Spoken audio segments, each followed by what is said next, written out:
Alright traders, I'm resuming the video as I'm going to take a second entry long. We have a new high, first entry long, pullback, second entry long.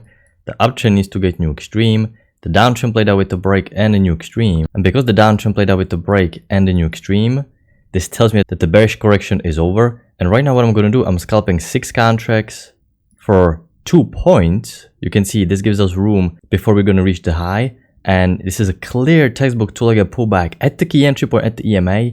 And this is a rangy looking market, so I'm just following tight channels. You have uptrend break new high, downtrend break new low, uptrend break, so I expect new extreme.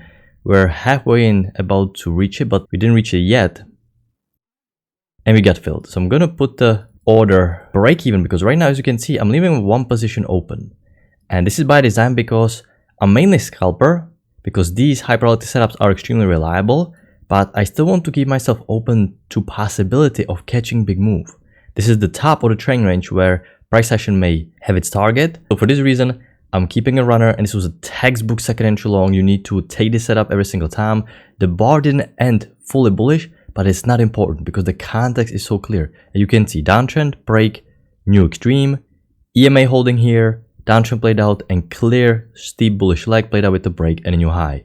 So we'll see if we can get the runner. Alright, sure. So what I will do, I will tighten this very tightly. I call this unrealistic trail. The reason why I call this unrealistic trail is because it is very likely the market will pull back, and it is not that likely for market to continue working hard without a pullback. So I'm just going to trailing it really tight. I don't want to take it at these highs because sometimes you can deprive yourself of potential push to the upside because the market may not pull back, but I'll be happy taking around 5 points.